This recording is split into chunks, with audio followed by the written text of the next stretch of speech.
মৰমৰ শিক্ষাৰ্থীসকল, আজি তোমালোকৰ সৈতে দশম শ্ৰেণীৰ সমাজ বিজ্ঞান পাঠ্যপুথিৰ তোমালোকৰ যে ৰাজনীতি বিজ্ঞান আৰু অৰ্থনীতি বিজ্ঞানৰ যি অধ্যায় আছে সেই অধ্যায়ৰ অৰ্থবিজ্ঞানৰ দ্বিতীয়টি অধ্যায় অৰ্থনৈতিক উন্নয়নৰ অধ্যায়ৰ কিছু কথা আলোচনা কৰিম। তোমালোকে ইতিমধ্যে মোৰ অৰ্থনৈতিক উন্নয়ন সম্পৰ্কীয় চাৰিওটা ভিডিঅ' নিশ্চয় তোমালোকে চাইছা আৰু সেই কথাবোৰ নিশ্চয় তোমালোকৰ স্পষ্ট হৈছে। আজি তোমালোকৰ সৈতে এই পঞ্চমটো শ্ৰেণীত অৰ্থনৈতিক উন্নয়ন সম্পৰ্কীয় অধ্যায়ৰ পঞ্চমটো শ্ৰেণীত আজি আমি আলোচনা কৰিম গণতান্ত্ৰিক পৰিকল্পনা সম্পৰ্কে। এতিয়া আমি জানিব লাগিব গণতান্ত্ৰিক পৰিকল্পনানো কি। যি পৰিকল্পনাত ৰাইজৰ অংশগ্ৰহণ সুনিশ্চিত কৰা হয় সেই পৰিকল্পনাই হৈছে গণতান্ত্ৰিক পৰিকল্পনা। তোমালোকে এইটোও জানা যে আমাৰ শাসন ব্যৱস্থা তিনিটা ভাগত বিভক্ত। এটা হ'ল কেন্দ্ৰীয় চৰকাৰ, ৰাজ্যিক চৰকাৰ আৰু তৃতীয়টো হ'ল স্থানীয় নিকায়সমূহ। এতিয়া প্ৰশ্ন হ'ল যে স্থানীয় নিকায় কি? স্থানীয় প্ৰশাসন ব্যৱস্থাৰ যিবোৰ অনুষ্ঠান, গাঁও পঞ্চায়ত, আঞ্চলিক পঞ্চায়ত, জিলা পৰিষদ, সেইবিলাকক সামগ্ৰিকভাৱে কি বুলি কোৱা হয়? স্থানীয় নিকায় বুলি কোৱা হয়। এতিয়া সেই ধৰণে আমাৰ শাসন ব্যৱস্থা তিনিটা পৰ্যায়ত বিভক্ত শাসন ব্যৱস্থাৰ আমি বিষয়ৰ পৰ্যায়ত জনসাধাৰণে যি পৰিকল্পনাত অংশগ্ৰহণ কৰাৰ সুযোগ পায় সেই পৰিকল্পনাটোৱে হৈছেগৈ গণতান্ত্ৰিক পৰিকল্পনা। এতিয়া কথা হ'ল যে গণতান্ত্ৰিক পৰিকল্পনাক তৃণমূল পৰ্যায়ৰ পৰিকল্পনা বুলিও কোৱা হয়। কাৰণ তৃণমূল মানে প্ৰশাসন ব্যৱস্থাৰ একেবাৰে নিম্ন পৰ্যায়ৰ, একেবাৰে তলৰ পৰ্যায়ৰ অভাৱ অভিযোগৰ সৈতেও যেতিয়া জনসাধাৰণ জড়িত হোৱাৰ সুযোগ পায় তেতিয়া সেই পৰিকল্পনাবিলাকক তৃণমূল পৰ্যায়ৰ পৰিকল্পনা বুলি কোৱা হয়। আৰু যিহেতুকে গণতান্ত্ৰিক পৰিকল্পনাত জনসাধাৰণৰ অংশগ্ৰহণ নিশ্চিত হয় আৰু তাত সেইকাৰণে সেই পৰিকল্পনাকো তৃণমূল পৰ্যায়ৰ পৰিকল্পনা বুলি ক'ব পাৰি। চোৱা, ভাৰতবৰ্ষৰ তোমালোকেও বহীত লিখি ল'ব পাৰা ভাৰতবৰ্ষৰ অৰ্থনৈতিক পৰিকল্পনা। এই ভাৰতবৰ্ষৰ অৰ্থনৈতিক পৰিকল্পনা সম্পৰ্কে আমি আগতে আলোচনা কৰিছোঁ, কিন্তু তাত আলোচনা কৰিবলৈ বাকী আছে যিখিনি কথা, সেই কথাখিনি আলোচনা কৰিম। 1950-51 চনৰ পৰা 1990-91 চনলৈ 1950-51 চনৰ পৰা 1990-91 চনৰ সময়ছোৱাৰ কথা আমি অৰ্থনৈতিক পৰিকল্পনাৰ সময়ছোৱাৰ কথা আমি আলোচনা কৰিব লাগিব। কাৰণ এই সময়ছোৱাৰ এক বিশেষ গুৰুত্ব আছে। কি কাৰণে? যে এই চোৱা সময়ৰ ভিতৰত অৰ্থাৎ 1950-51 চনৰ পৰা 1990-91 চনৰ সময়ছোৱাৰ ভিতৰত ভাৰতবৰ্ষত ৰাজনৈতিক নহয়, তোমাৰ ৰাজনৈতিক ক্ষেত্ৰত যি ধৰণৰ ব্যৱস্থা আছিল সেই কথালৈ বাৰু আমি আগুৱাব নোখোজোঁ। যে এই সময়ছোৱাত 1950-51 চনৰ পৰা 1990-91 চনৰ সময়ছোৱাত ভাৰতত, আমাৰ দেশত ৰাজহুৱা খণ্ডৰ গুৰুত্ব বেছি আছিল আৰু ব্যক্তিগত খণ্ডৰ গুৰুত্ব কম আছিল। তোমালোকে এই কথা জানাই যে আমাৰ দেশত মিশ্ৰ অৰ্থনীতিক অনুকৰণ কৰা হয়। এতিয়া মিশ্ৰ অৰ্থনীতি কি তোমালোকে সেয়াও জানা। মিশ্ৰ অৰ্থনীতিৰ ইংৰাজী প্ৰতিশব্দটো হৈছে মিক্সড ইকনমি, হয়নে? এতিয়া মিশ্ৰ অৰ্থনীতিত ব্যক্তিগত খণ্ড আৰু ৰাজহুৱা খণ্ডৰ সহ অৱস্থান হয়। আমাৰ ভাৰতবৰ্ষৰ গুৰিৰে পৰা অৰ্থনৈতিক পৰিকল্পনাৰ আগৰে পৰাই মিশ্ৰ অৰ্থনীতি অনুকৰণ কৰা হয় আৰু মিশ্ৰ অৰ্থনীতিটো ব্যক্তিগত খণ্ডতকৈ ৰাজহুৱা খণ্ডৰ গুৰুত্ব বেছি। এতিয়া কথা হ'ল ভাৰতবৰ্ষৰ ঔদ্যোগিক নীতিয়ে, যি উদ্যোগিক নীতি আছে সেই ভাৰতবৰ্ষৰ উদ্যোগিক নীতিয়ে সমাজবাদী সমাজ প্ৰতিষ্ঠা কৰাৰ এক কল্পনা কৰিছিল। বুজি পাইছা? কল্পনা কৰিছিল মানে কি? সমাজবাদী সমাজ প্ৰতিষ্ঠা কৰাৰ লক্ষ্য লৈছিল। আৰু সেই লক্ষ্যকে সাৰোগত কৰি ভাৰতীয় অৰ্থনীতিয়ে কিছুমান কি কৰিছিলে ভাৰতীয় অৰ্থনীতিয়ে কিছুমান লক্ষ্য আগত লৈছিলে ভাৰতীয় অৰ্থনীতিয়ে কিছুমান লক্ষ্য লৈছিলে আমি ইয়াতে লিখিম এতিয়া যে ভাৰতীয়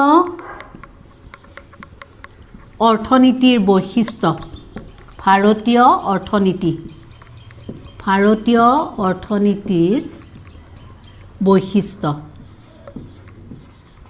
তোমালোকেও লিখি যাবা ভাৰতীয় অৰ্থনীতিৰ বৈশিষ্ট্য এতিয়া একাধিক্ৰমে আমি ভাৰতীয় অৰ্থনীতিৰ বৈশিষ্ট্যসমূহ আলোচনা কৰিম এতিয়া ভাৰতীয় অৰ্থনীতিৰ বৈশিষ্ট্য বুলি ক'লে আমি সেই সময়ছোৱাৰ কথা আকৌ কৈছোঁ যে সেই সময়ৰ কথা আমি ক'ম যে 1950-51 চনৰ পৰা 1990-91 সময়ছোৱাত 90-91 চনৰ সময়ছোৱাত ভাৰতীয় অৰ্থনীতিৰ যি লক্ষ্য বা ভাৰতীয় অৰ্থনীতিৰ যি বৈশিষ্ট্য সেই বৈশিষ্ট্যহে আমি ইয়াত আলোচনা কৰিম লক্ষ্য শব্দটো বেছি ভাল হ'ব ঠিক আছে প্ৰথম আমি কি ক'ম যে সেই সময়ছোৱা আমি বাৰে বাৰে লিখি নাথাকোঁ সেই সময়ছোৱাত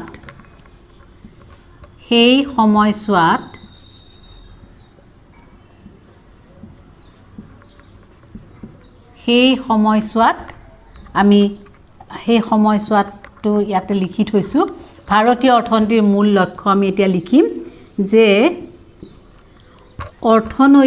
প্ৰথমটো অৰ্থনৈতিক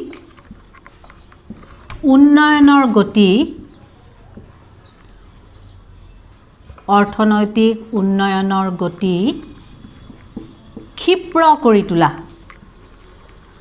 অৰ্থনৈতিক উন্নয়নৰ গতি ক্ষীপ্ৰ কৰি তোলা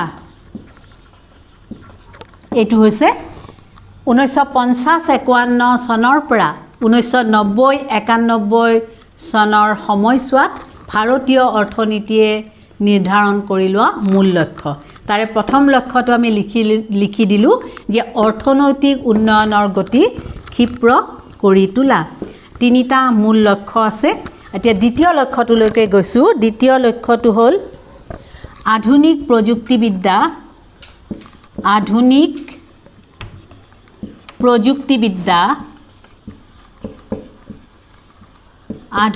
প্ৰযুক্তিবিদ্যা প্ৰয়োগৰ ওপৰত গুৰুত্ব প্ৰদান আৰু 3 নম্বৰটো হ'ল সামাজিক ন্যায় প্ৰতিষ্ঠা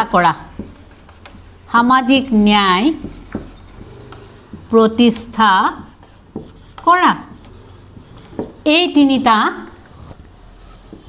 মূল লক্ষ্যৰ কথা আমি কৈছোঁ আৰু তোমালোকে সেই মূল লক্ষ্যকেইটা মনত ৰাখিবা শিক্ষাৰ্থীসকল এই অৰ্থনৈতিক উন্নয়ন অধ্যায়ৰ আন এটা বিষয়লৈ আমি এতিয়া যাম সেয়া হৈছে সেউজ বিপ্লৱ যাক ইংৰাজীত কোৱা হয় গ্ৰীণ ৰিভলিউশ্যন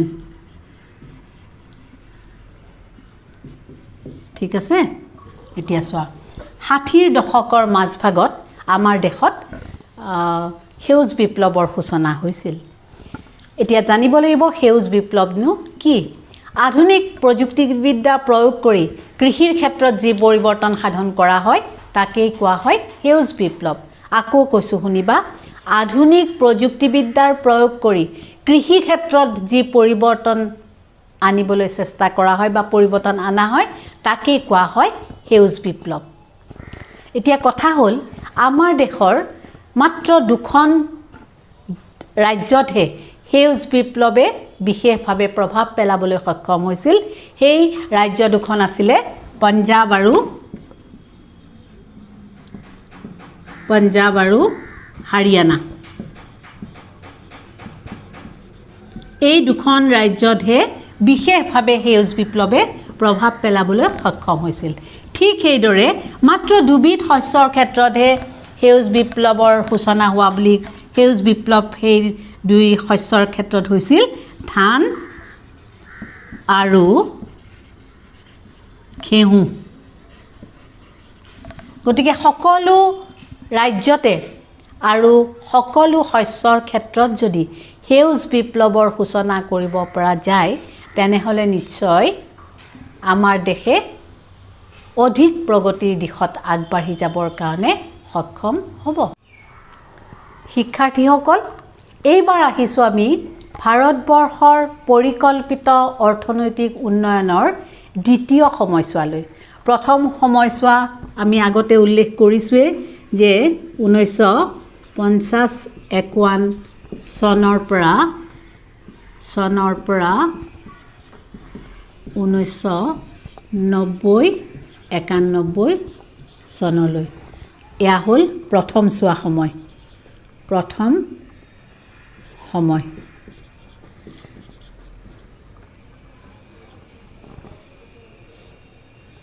এতিয়া আহিছো দ্বিতীয় সময়ছোৱালৈ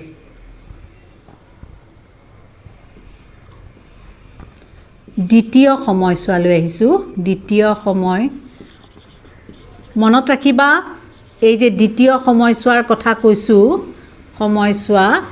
দ্বিতীয় সময়ছোৱাৰ কথা যে কৈছো ভাৰতবৰ্ষৰ পৰিকল্পিত অৰ্থনৈতিক উন্নয়নৰ দ্বিতীয় সময়ছোৱা হ'ল 1991-92 চনৰ পৰা বৰ্তমান